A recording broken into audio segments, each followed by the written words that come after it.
Good evening. So glad you guys could come, and I'm so excited because I know we have women here from not just Mattoon, Mason or Effingham, Shelbyville. I don't know where all these girls came from. So I'm so excited because this is our third Women's Spring event, and it's so awesome because God always puts on my heart kind of a person that I look up to, that I've learned from, and it's the same this year with Karen. And so I've been thinking about this since December, and you ladies had no idea in December that you were going to be here and they were all going to be here, but God knew that we were, and it's so awesome. He knows, and He's in control, and He has a plan, and it's so cool. His plan is so much better than my plan. And so I'm Jenny Camfield. I forgot to say who I was. I'm the Adult Ministry Director here at Broadway, and I have the pleasure of coming up with ideas, and I have these lovely ladies that help me carry out all my fun ideas. So it's great. It's a pleasure to be able to do that and get to spend time with you, and what a wonderful time just worshiping together. Just love that. And thank you so much for sitting all close together. We just thought this would just make it so special. So Karen and I, she was Karen Hemmett when I met her, and so we grew up together. She actually lived in my neighborhood, and there were no kids in my neighborhood. I was so happy to finally in grade school meet someone that lived in my neighborhood, and we went to school together and grew up together. I'm older, I'm a year older, but for many years. And then she's been in Shelbyville, and I've been in Mattoon, but over the years, we maybe saw each other once in a while, and we'd say, oh, we should get together. And then we didn't do it. So about a year and a half ago, we finally met for dinner, and we got together, and Karen the whole time was just like, talk about you, tell me about you, all about you, even though she had a lot to share with me that night. But she was being so sweet, as she is, not thinking of herself, not worried about herself, worried about me. Nope, tell me more about me, about you, tell me about this, tell me about that. And then she had so much, which you'll hear all about tonight, and that's only part of her story because that was a year and a half ago. So it was so great, and I knew some of what was happening. You know, we're Facebook friends, so you know a little. And so I was thinking I was going to dinner with Karen to encourage her. But no, she encouraged me because I saw her just amazing, unshakable faith and her trust and her peace. And I don't know if I could have that amazing peace that she has. And so you could just see God working in her and through her. And like He had a plan. He knew a year and a half ago she would be here tonight speaking. And so so it's just such a blessing to have her here tonight. And you're just going to learn so much and be so encouraged by her story. And I just kind of, I might be a year older, but I kind of hope that when I grow up, I'm more like Karen. So the first thing that Karen wanted to start with, there's a song that really has meant a lot to her during her journey with God and to her life. So we're going to just listen to and kind of pay close attention to the words of the song, Out of My Hands by Jeremy Camp.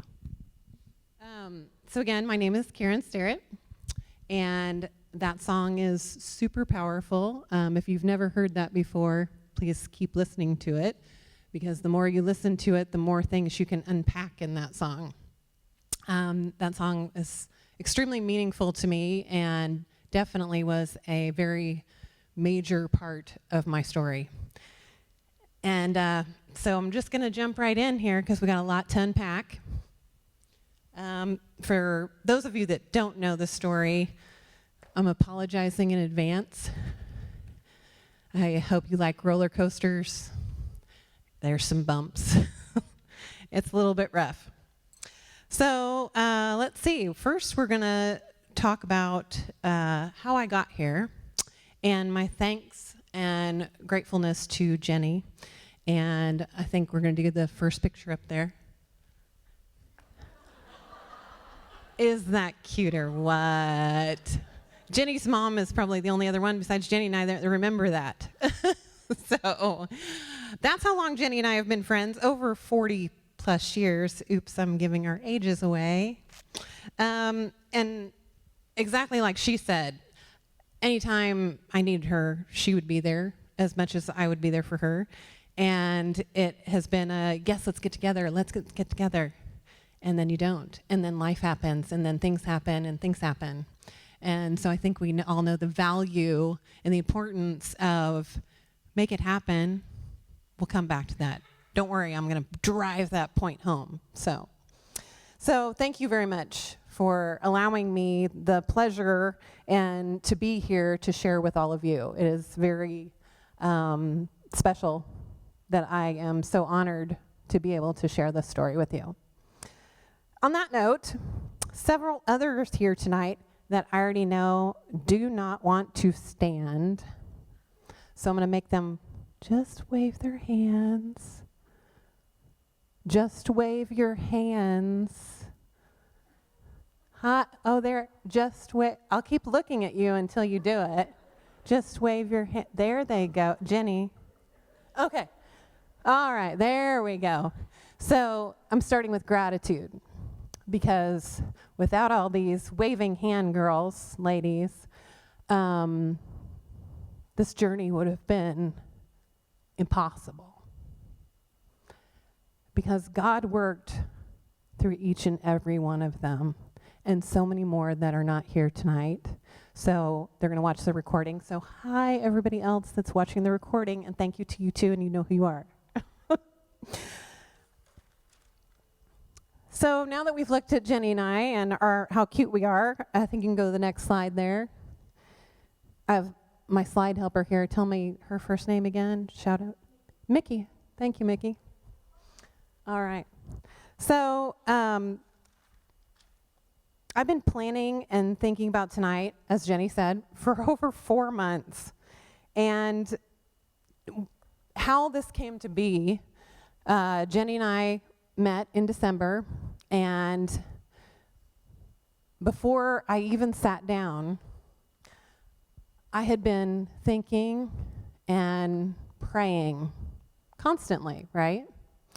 And God kept clearly saying to me, talk to Jenny, she's going to have something for you. I thought, what does that mean, and what am I going to do with that? So Jenny said, as I sat down and said, I don't know what that means, but that's what God's putting on my heart. And she said, I already had thought of you to do this event. I thought, well, that seems pretty heavy. I wasn't looking for something like that. I thought like a room full of like a few ladies. So I'm very honored and very blessed that this is what's happened and that I am here tonight with all of you. I continuously had been praying. I've gone through these experiences. I've had all of these things happen. How can I use them? How can I share them? Who will I share them with? That prayer had been so continuous for me, and God heard me, and God said, do this. And instead of saying, I don't want to do that, that feels like too much, I said, yes, I'll do that. So I hope that whatever the takeaway is here tonight, that you can find the peace that Jenny spoke of that is so true and so undeniable that's happened in my life. So I just want to say a quick little prayer, if we can start with that. God, thank you for us being here together. Give us ears to hear and hearts to be open and hear of your great love. Thank you for all the blessings that you provide. In your name we pray, amen. Third picture, please. Oh, cute. So who am I? For those of you that don't know me, and those of you that do, you see how my cute family is. So my husband, Jeff, and my boys, Ben on the, let's see, I guess that'd be on the right for you, right? And Zach on the left, and girlfriends, Zach's girlfriend, Kyle, and Ben's girlfriend, Alyssa. Alyssa's here, give away. Hey, okay. So this is my family, and we live in Shelbyville, and God had different plans for me that I didn't know about long ago, and I never had children of my own, so God blessed me with these most amazing boys. And I've been in their life since they were 6 and 8, and they're 23 and 25 now. And for those of the girls here that know my story and my blessings, these boys have just truly captured my heart from day one. They are my boys. And I am so truly grateful and blessed for that experience, and that God had a bigger plan and a better plan than anything I could have imagined. So my walk with God when I was young. So went to church when I was very young. It didn't seem very impactful. It was just something that we did. Anybody, hopefully none of you are feeling that, or maybe can relate in some way that that's what it was. That's what you did. Until my parents divorced when I was 13, and it was a very rough patch. And during that age 12, 13, 14, very vulnerable age to begin with, church took a new direction for me because I lived at the Perry household. Dawn and Linda, wave your hands. There they are. And church was something that they did every week. And that's what I did too, because I was there consistently, and it was a very big influence in my life at a very difficult time. So I was very grateful that I had them to rely on and start my walk with God. And I would like to tell you that ever since then, it's just been great. And oh my goodness, wow, how amazing. And there's my story. Nope, as I got older and then into my 20s and didn't attend church on a regular basis and didn't have that close connection or direction with God. And that was really a hole for me. And I kept making poor choices. Anybody from the peanut gallery here want to say, yeah, she made, come on, some poor choices. Okay. So thankfully, again, God had different plans for me. So I went through divorce, and then 17 years ago, my husband and I met on the only blind date I've ever been on in my life. And one of the things that I said to him when we first got together was, church is something I want. I want a relationship with God. I want to attend church together. I want to be married in the church. I want to have a connection. And we have attended our church ever since that day one. And someone who's been a very big influence on me with that is Aunt Diane. Just, you can do it. There she is. Was there at church every week and praying for us all the time. And Pastor Greg, who was our, Pastor Greg Breeden, who was our minister there at Shelbyville at the Nazarene Church. And he married us, and he was with us for quite a long time during that walk. And he was so wonderful. Always there, always supportive, always helping, always encouraging, anything anyone needed. He moved to Godfrey, Illinois, but still lives in Shelbyville, so we've still maintained a close relationship with him. And every single step of this traumatic part, don't worry, we're getting to some hard stuff, he was there. Every single time on my doorstep, praying with me, supporting me, encouraging me, and being there. So again, this story is how God works through other people. And once you see how God can touch you from those, it's truly such a blessing. It's truly so moving. And so let's see. Where does that leave us? Guess we're going to go to the next pictures. Oh, there's my beautiful mom. So her name was Pat Hemmett. Like I said, my parents were divorced since I was 13. They had a good relationship with each other and with my family and with my brother's family. I was always the one that lived close with Shelbyville. And so I was the one always helping with projects. It was, Karen, come do this. Karen, come do this. Do any of you moms do that to your daughters? I know some of you do because you're the moms of these girls. So, but again, you know, of course, what do we need to do? Come help mom. Sure, let's do it. So the summer of 2019, my mom's neighbor, she lived alone in Mattoon and did amazingly. She was independent, she was capable, she was poised, she was Classy. Thanks, Jenny. Yeah, please. Anybody who, if there's a word I'm not coming up with, come up with it for me. Classy. And she started not doing those things.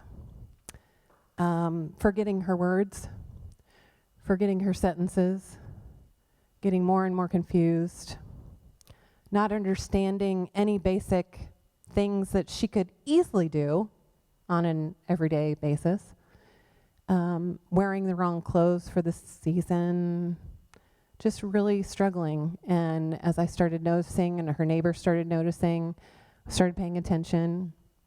So Thanksgiving of 2019, Aunt Diane always hosts graciously for all of the Stirrett household family. My husband has lost both his parents too, and she has taken us in all as her family just as much. That's just what it is.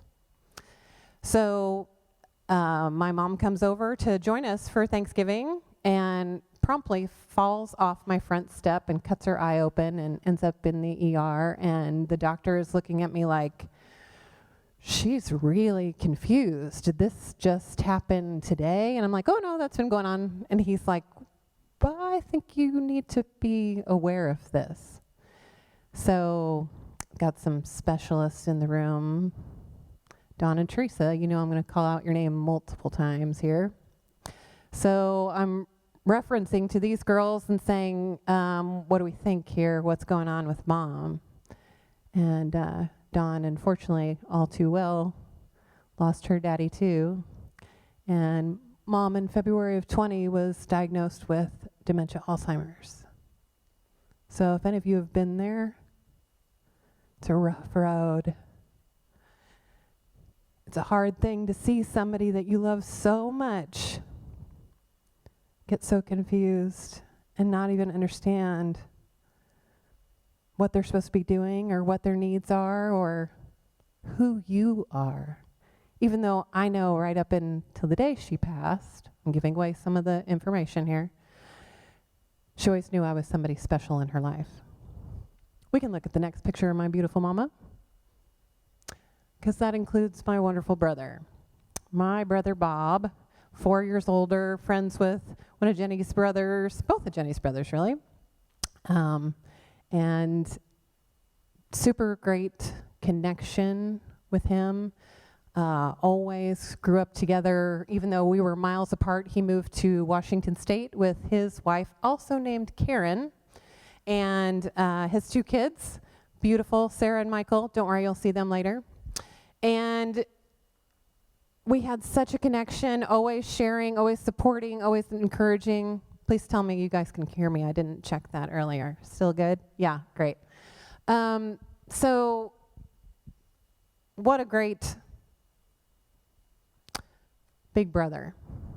What a great connection. Support during the, hey, Mom is really declining. What do you think? Want to come out? Want to see what's going on? So he comes in July of 20.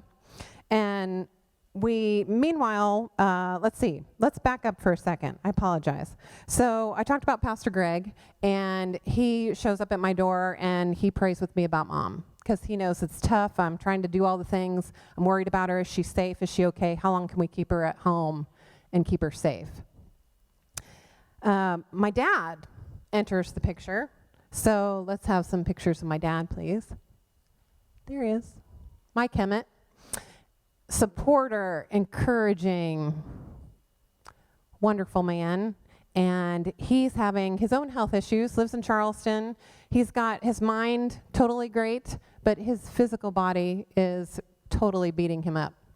Diabetes, tremors, one issue after another that sent him to the ER, had falls at home, and he was really struggling at this time too. Oh yeah, that's right. What else happened in March of 20? Anybody? Oh, COVID. That's right, COVID, yeah. So all that was happening at the same time, which was a blessing for me, because my dad had been putting me off and being like, oh no, you're dealing with your mom. Don't worry about me. Don't worry about me. And COVID happens, and he's like, oh, I can't go out. So it brings us together, and he's like, oh, you can bring me groceries. Oh, let's get to, have our time sitting outside, being distant, and just supporting each other. And he sat, and he listened, and we prayed, and we talked about God, and we talked about knowing how much God was working in my life. And the encouragement and the support that he gave all during that time was just so special. So knowing that he didn't want to take anything away from, I know how much you're doing, and I'm here to support you, whatever it was. So July of 20, again, my brother comes and he says, okay, let's see what's going on with this mom. Let's see if we can keep her at home. Let's see if we can hire some help. And okay, we'll get somebody in here to help. And that's not going to work because she doesn't want somebody else in her home. And by then she was already like very confused. So we go see my dad, and wow, you really can tell the situation there and the needs that he had and issues that he was feeling. And so my brother Bob and I guess we can go to the next picture of Dad. Thanks. My brother Bob and I talk about, okay, this is getting serious. Like, we're in this situation of aging parents, and we could lose, let's be real, we could lose either parent due to totally different circumstances in a very short amount of time. And so I said, I think we got to get real. I think we got to really see what's going on. Now, my brother's walk with God was not near what mine was. He definitely had a more distant relationship with God, and he knew how much I was leaning into God, and he never judged that or questioned that. He just always, he did his thing. I wanted him to have more connection, but he did understand where I was coming from and supported that and said, whatever you need, you're the one that's there. What should we do next? So in November, I said, you got to come back because we have to move her because this is not safe. And we can't go through the winter with her being at home. So we moved her to Copper Creek Cottages here in Mattoon. Beautiful place, wonderful. They were super supportive. And the team of helpers, who are you, team? Oh, there they are. They're there. The team of helpers show up and say, okay, sure, what do we need? Okay, let's get it. Okay, let's move her. Let's go. So we do. We get her all set. And we didn't forget that COVID's still happening, right? So once I put her there, a confused person, now I can't see her outside her window when it's winter, and I'm waving wildly like, hi, what's happening? She's looking at me like, hi, great. But that was tough. I didn't get to see her again until February of 21 inside. So let's see.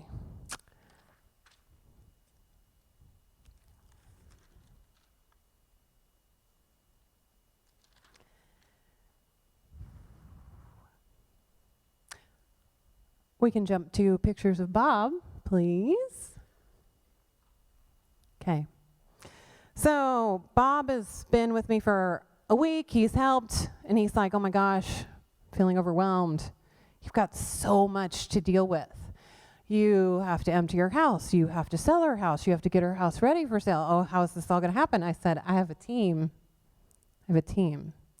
And I have a team because God provided me with that team. God provided with these ladies who prayed, with these ladies that came and supported. And every one of them that said to me, I wish I could do more. I wish I could do more. I'd be there every minute if I could. I know that they would, because they were there endlessly, encouraging, supporting, praying. And that is so powerful. So my brother, again, had been married to Karen and 2 kids, and he struggled a lot on his own with depression and anxiety. You can go to the next picture. And over the years, he'd had health issues too. And he really would go up and down with moods and up and down with his emotions and up and down with lots of things that I prayed endlessly about. So he was separated from my sister-in-law. He ended up with a new relationship. However, that presented with its own issues. His anxiety and depression continued to increase. He got to the point that he couldn't eat, he couldn't sleep, he couldn't work, he couldn't talk to me any longer. And we talked constantly. He could hardly even see his kids. In February of 21, he had a suicide attempt. It put him in the hospital for 2 days. And my sister-in-law, even though they were separated, had not the divorce been finalized, had been there supporting him and said, "Can I pray over you for all of the family?"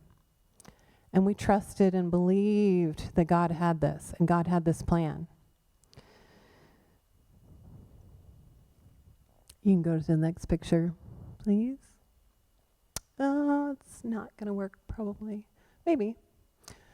So I started really relying on Scripture and this Psalm 55. I can't read it from back there.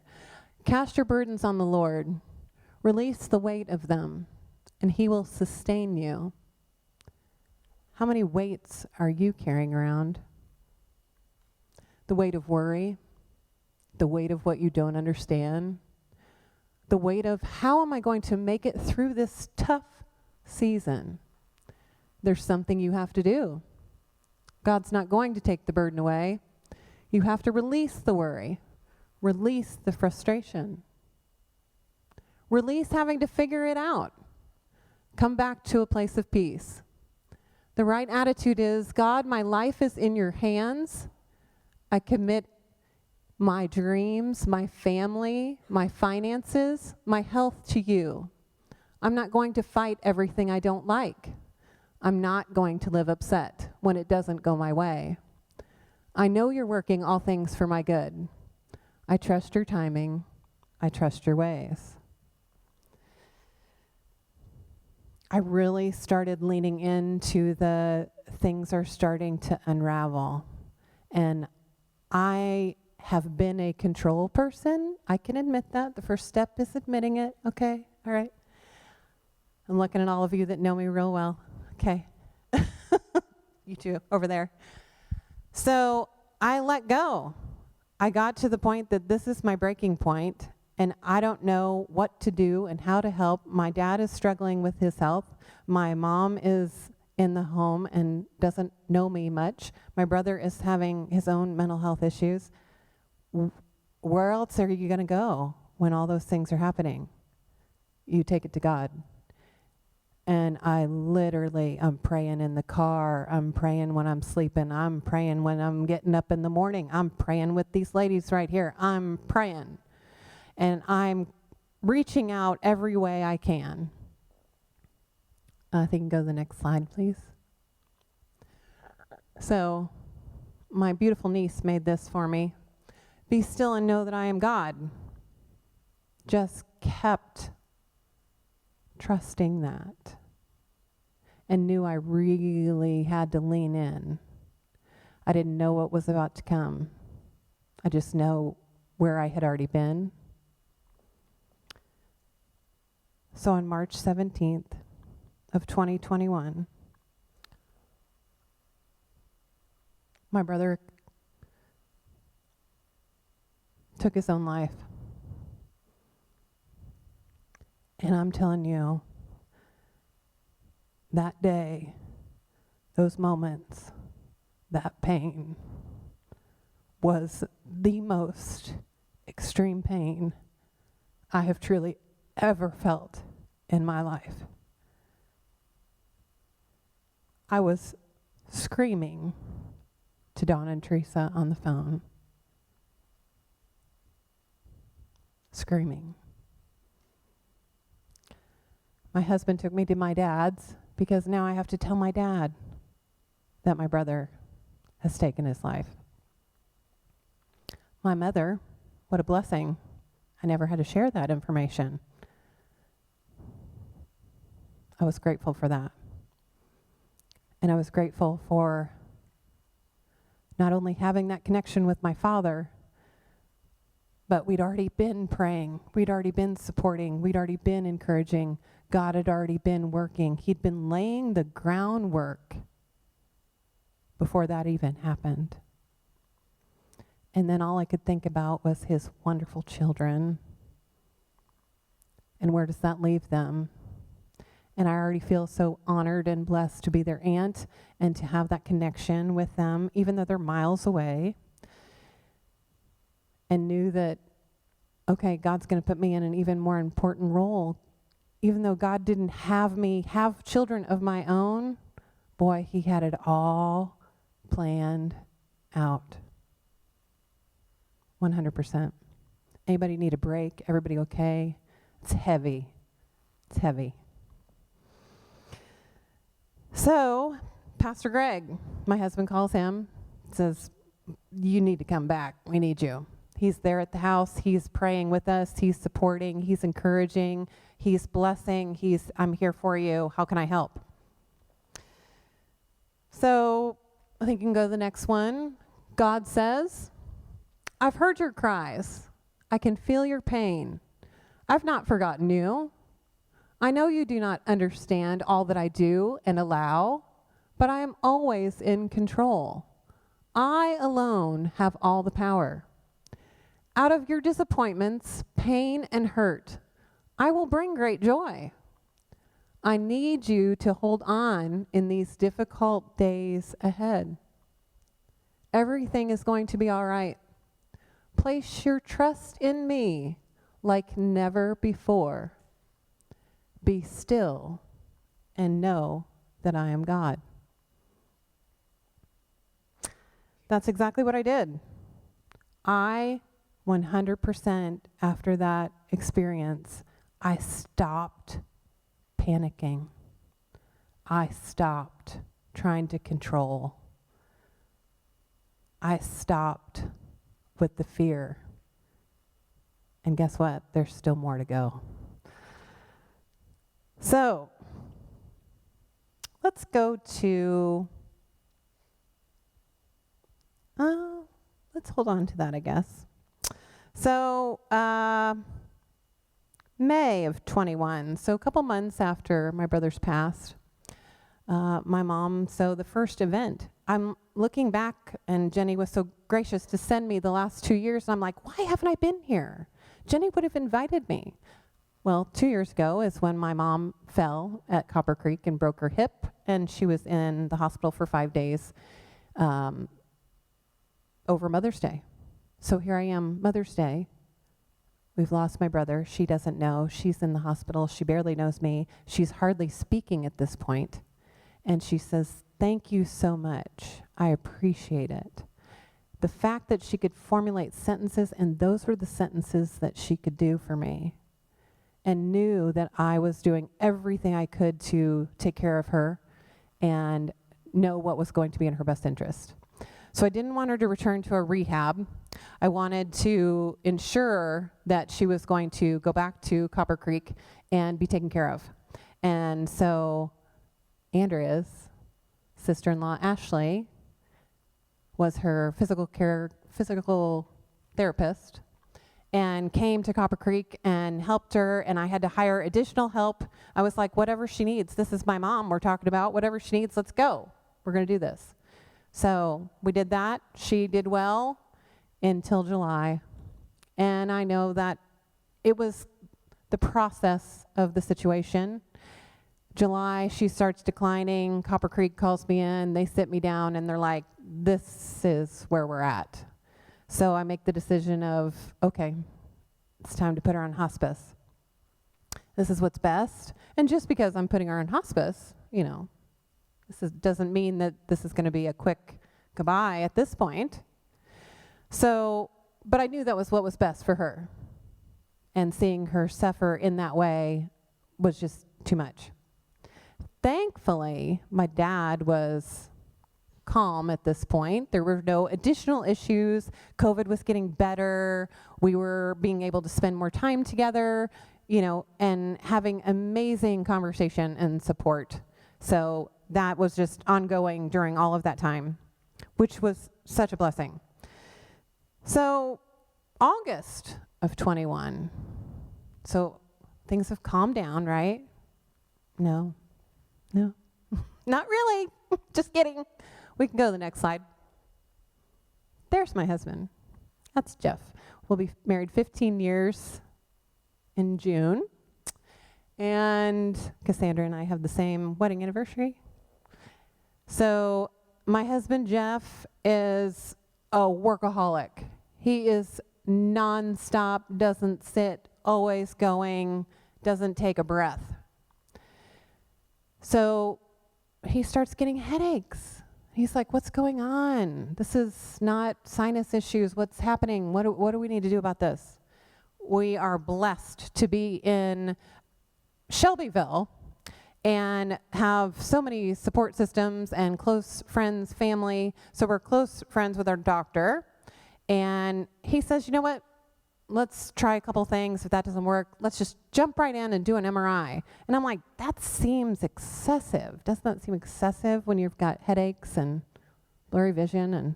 But let's just do it, okay? So we do it, right? You can go to the next picture of Jeff and I there, please.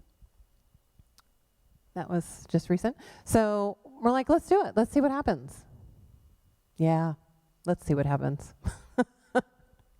So no matter how close friends you are with your doctor, when he calls you up on a Sunday night and says, I need to come over, there's probably something going on that you need to know about pretty quick. So he sits down and he says, yeah, I'm not going to jump around and, just want to tell you that it's a large brain tumor. Yep, that's what you're looking at. And he said, and what I can recommend, if this is me, I'm going to Mayo. They're the best. He's like, I don't know what insurance is going to do for you. I can't give you any. I said, I don't care. Doesn't matter. It's a non-negotiable. Whatever we need to do, we're going to do. So he got us an appointment in 2 weeks at Mayo. Because it was such a significant size tumor, they felt like we needed to get there pretty quickly. So the 6 of us, and when I say the 6 of us, Ben, my son Ben, and Alyssa back there, and son Zach, and his girlfriend Kyle, and Jeff and I load up, and we're like, okay, August 22nd, let's make the 8-hour trek. Let's head on up to Mayo. 5 hours into that journey, hospice calls me. Your mom's not doing well. Are you coming? No, I'm not coming. I can't come. I can't be in all these places. This surely isn't happening. This isn't happening now. This is not happening. But what I do, I just said, okay, whatever's going to be is going to be. God's got this. I trust the process. I'm fully giving it over because I can't do it alone. So an hour later, another nurse calls me. Are you coming? Nope, I'm not coming. By the time we get there, Alyssa can testify to the fact that I'm in like shutdown mode. And I'm a talker. I think that's why God put me up here anyway, okay? So far, all of you are just intently listening. I appreciate you're doing very well, by the way. So it's a lot. I know, it's the story. It's a lot. So once we get there, now remember, my husband has a brain tumor, and he doesn't know what the doctors are going to say to him at the appointment the next morning. So he knows that I'm literally like, I can't function. So he gets messages out to Don and Teresa. Wave your hands again in case I forgot who you were. Oh, that was rough. And Teresa is the one that lives close in town and goes and sits with my dying mother for 4 hours. Can we get an amen? Amen. Well, Dawn is doing every step on the phone with her and says, I'll handle Karen. Linda, how many times have you heard Dawn say, I'll handle Karen? Yep, okay, she's nodding at me, that's right. So I get on the phone with Dawn, and I said, I just need to know, is Mom dying this week? And she says, I've always been honest with you. And all our friends can attest to the fact that Dawn doesn't hold anything back. She's going to tell you how it is. So she says, yeah, she's dying very soon. I'm like, okay, I just need to know.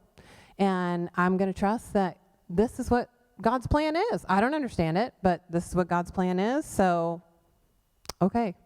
I'd already contacted our funeral home because I'd put her on hospice. So they were already on board. They already were like, we're going to handle everything. Don't worry about a thing.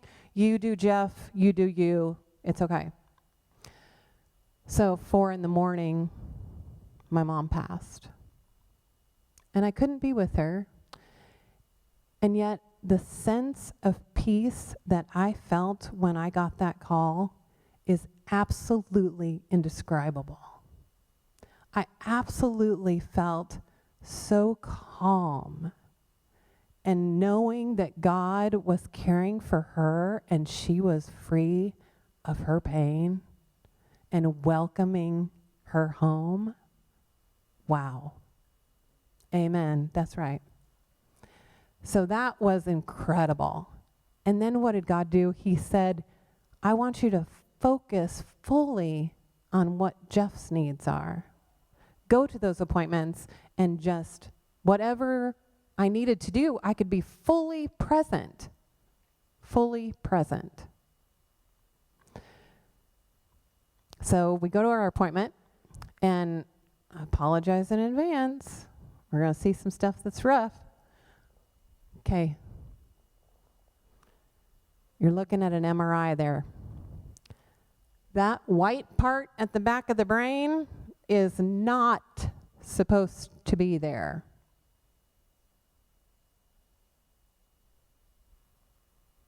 Seeing that was really overwhelming, to say the least. And all I could do the entire time was pray and just say, God, you got this. You have had me every step of this way. I'm no longer trying to worry, control, panic, stress. How do I handle this? Nope. God, you show me. God, you got this. So we have the top vascular surgeon at Mayo. And he says, oh, we'll just take that out. Like we're talking about a splinter. We'll just take that out. Oh, well, I'm darn glad you know how to do that, because that's great. You just take that out. So we do a couple of appointments, and we're there that week until Wednesday, and then they say, you can come on home and then come back on Sunday and get ready for surgery on Monday. So we make that 8-hour trek back home, and Thursday, I'm like, okay, what do I got to do? Oh, yeah, that's right. My mom passed. So I'm writing the obituary, and I'm going to Copper Creek, and I'm having to empty out the facility because I don't want to be charged for another month. This is the end of August. We need to handle all this. So I call on my team members, and I'm like, hey, they're like, yeah, we got that. So we go back up, and the girls don't come with us, just the boys and I do. And, oh, that's right, we're still in COVID. But only one of the boys at a time can come in with me. So neither one of them can make that choice. But thankfully, Mayo was so great and we had an amazing condo across the road that I could get text messages all during the day and go across and hug the boys and be with them and just have that support. So I didn't have to be in a hospital walking around endlessly like, my husband's in brain surgery. So he goes into brain surgery, and I'm getting all these texts and all these calls and all the support nonstop. And he goes into brain surgery, and he comes out that night at 6 p.m. Okay, we can go. Woo, here you go. 38 staples at the back of his head. So when I come to see him, I'm overjoyed. I'm like, oh, can I touch him? Can I hug him? You know, how's he doing? What's he doing? Oh my goodness, this is exciting. You know, oh, he's made it through brain surgery. God got him. That's what I said to him when they took him. I said, you and God got this. And he said, we absolutely do. He should be up here telling his story alone, but of course he's going to be under the chair because he doesn't do this ever. No, we have balance in our relationship, right? And so he absolutely was like, no, I can't speak. I can't. No, you can do that for me. But he never wavered. And I kept saying to him all during this time, I don't know what it's like to be you. I only know what it's like to be me. And I know what it's like to be your wife and to be like, oh my goodness, how can I help you? What can I do? What can I support? I don't want you to die. And he's like, I don't want to die, but you know, God's got a plan and I'm just going to trust that. Every step of the way. Family, friends, supportive. Every step of the way. God's working in every angle. Just loving us. Totally, completely loving us. Angie, am I running too much? Okay. Oh, it was Andrea. I can do that to you girls. So he's got, comes out, does well. Now he had no peripheral vision over here. Thankfully the tumor was outside the brain, but there were blood vessels that were feeding into it. And so once they removed it, it was like his vision came back. He didn't have blurry vision. He has no side effects. And let me just jump to he's had 2 clear MRIs, and he is healed. There we go. There it is. God is so good. God has blessed us so abundantly, so abundantly. So before we went up and I had learned about the brain tumor, and again, Dad and I have been talking about all these things, and of course he, knew about Mom on hospice and all these things, and, we learned about this, and I tell my dad, well, we got to talk about some tough stuff again, and, Jeff has a brain tumor, and he's like, well, that's not right. Well, I appreciate that it's not right. It doesn't seem like it's right. And then when I call him and say, well, Mom's passed, he's like, oh my goodness, I don't know what else I can possibly do. But he supported and loved and encouraged us, and just having that as a support system with everybody else was just how it got us through. So we get back, and he's doing well, and he's healing, and in October they tell us, okay, we're going to do proton radiation treatment. I don't know anything about that. I don't know what that is. Well, proton radiation treatment is very specific, targeted radiation. Anytime you're looking at organs or your brain, you want to have the most minimal damage in any way, right? So there's 27 facilities in the United States. Barnes down in St. Louis area was the closest, and their machine was not working.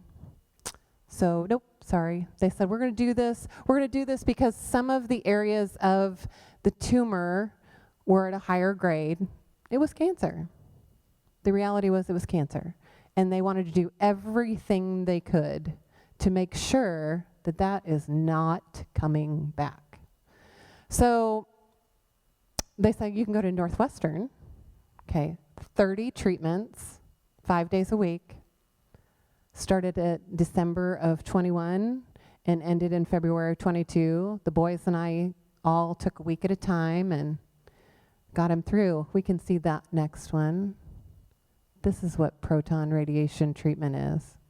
It is a very form-fitting, tight mask that is bolted down to the table. He said that was not the most fun he's ever had, and he's had brain surgery. Of course, he was knocked out during that part, so I guess that makes sense. But he got through it. He didn't get sick. He did lose his hair. You already saw pictures of him. Come on, he didn't have a lot of hair to begin with. So, he was all right. And again, We were willing to do whatever it took, wherever that took us, and knew and trusted that God's got us, and this is the reason we're meant to do these things, and whatever comes next is what we're going to do. So what comes next is that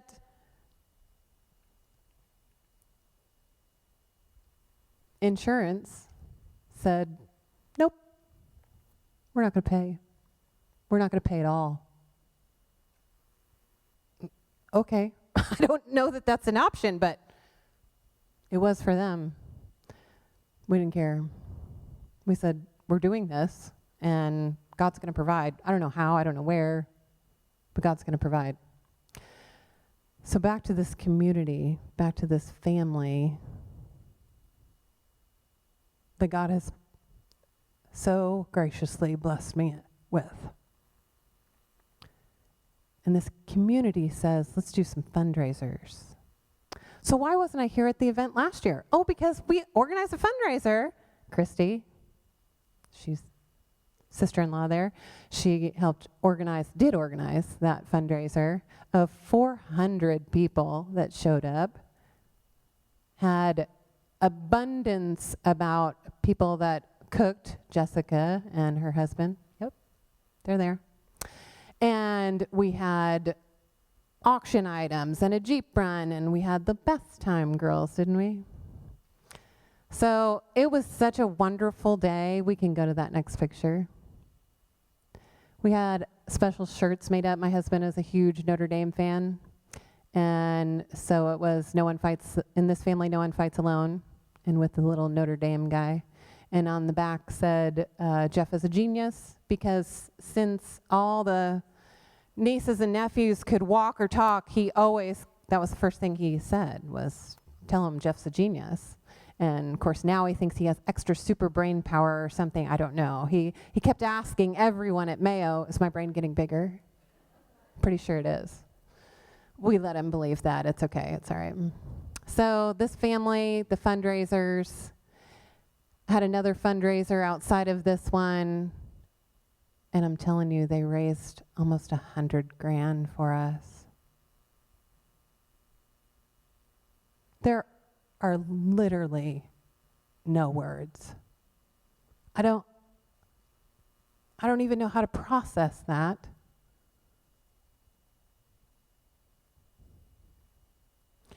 So our bill from Mayo and Northwestern was sadly way more than that.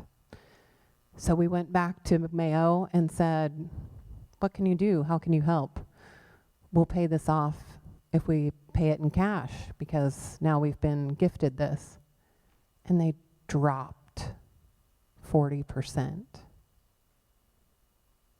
Northwestern said, what's your deductible? That's all you'll pay.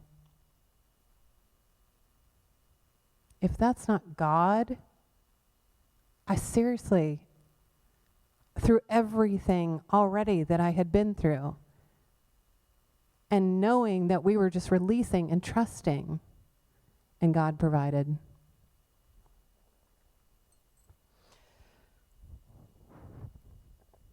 So, like I said, he's got all clear MRIs, and things have been looking good. Things have been going well.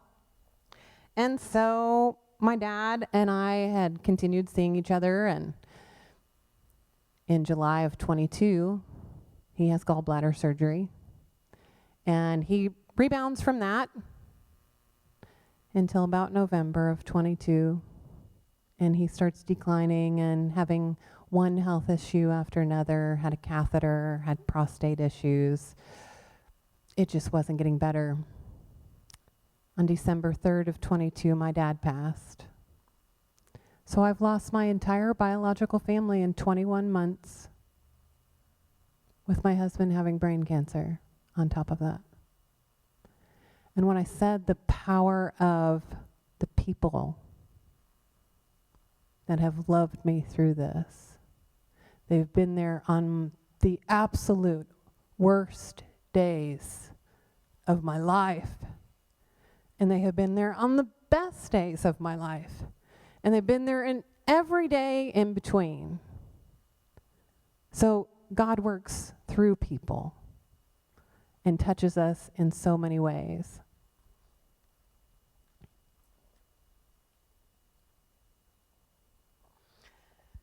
So I forgot to say, that Pastor Greg, of course, came back with the diagnosis of the brain tumor. You know he did. And he was praying for us and supporting us and encouraging us during all of that time frame too. Our church family was supporting us and encouraging us. It just has been everywhere we turned, knowing that God has shown up continuously for us, providing the comfort and support, the guidance and strength, giving us the calm and peace and healing, both mentally, physically, emotionally, and spiritually. We can go to the next slide there to see some other great people there. That's Karen, Sarah, and Michael, my sister-in-law, niece, and nephew. And the close relationship that I share with them and how encouraging they are to me, that all of them seriously could have, again, fallen apart after losing my brother. And yet, they're just bright, beautiful souls. We can go to the next image there.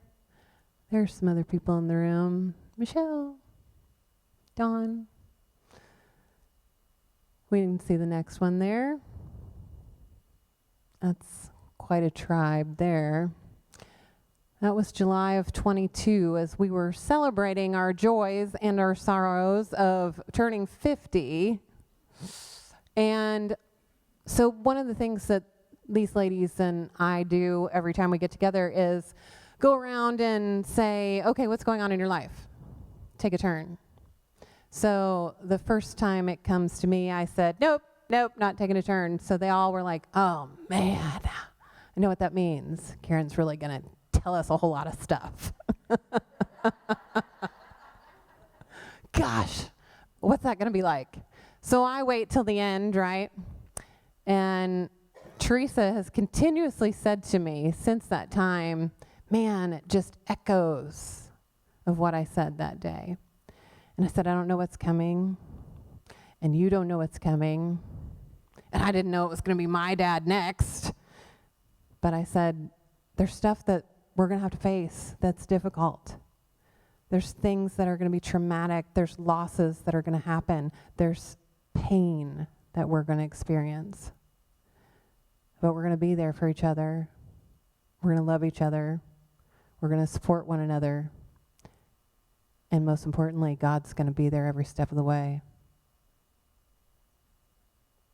And he has been. And I know he's going to continue to be.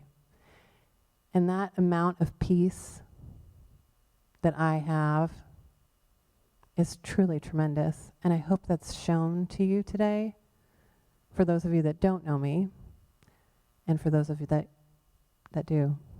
We can go to the next slide there. Faith doesn't always take you out of the problem. Faith takes you through the problem. Faith doesn't always take away the pain. Faith gives you the ability to handle the pain. Faith doesn't always take you out of the storm. Faith calms you in the midst of the storm. And that's exactly what's happened to me. I'm so grateful for this experience and for being able to share with all of you. Something I kind of wanted to wrap up, because I know I've talked a long time. I have no idea what time it is. I apologize.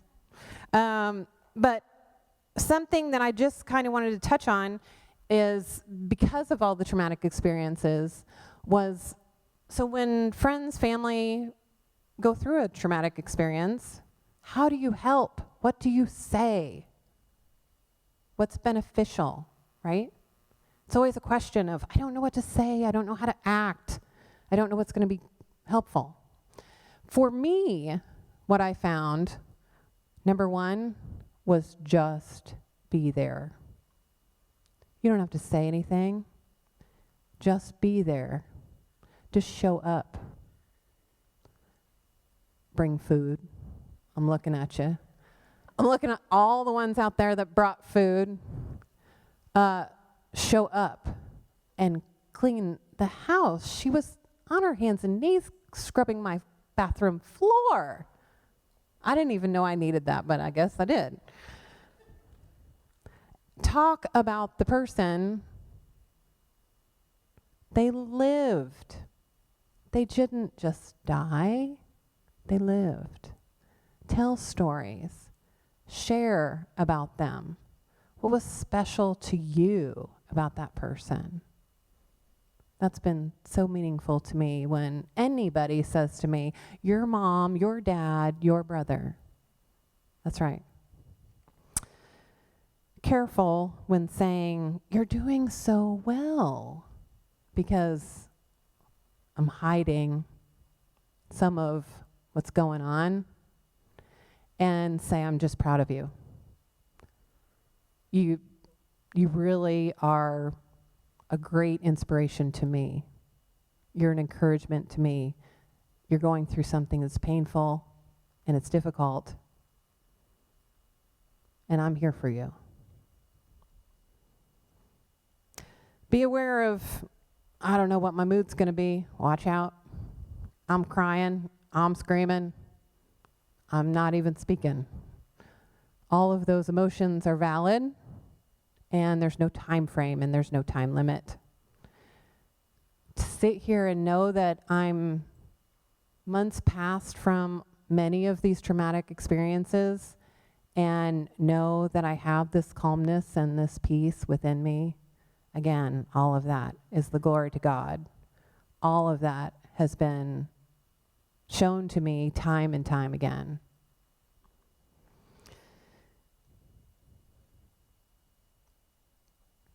Ask questions and listen, and pray together. More importantly, just sit there and say, let's just pray.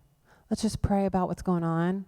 Let's just pray about how you can be helped, how God can be there in your life, and pray that I can support you in any way.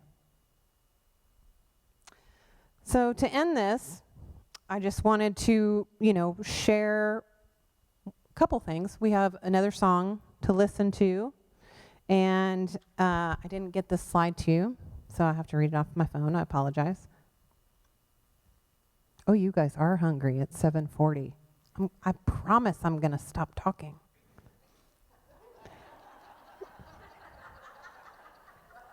I'm personally offended, people on the front row.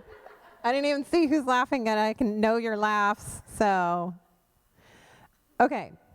So this is a song by Matthew West. No, I'm not singing it. I think it's a new song, and it's called My Story, Your Glory. So I just wanted to read part of the verse and part of the chorus here.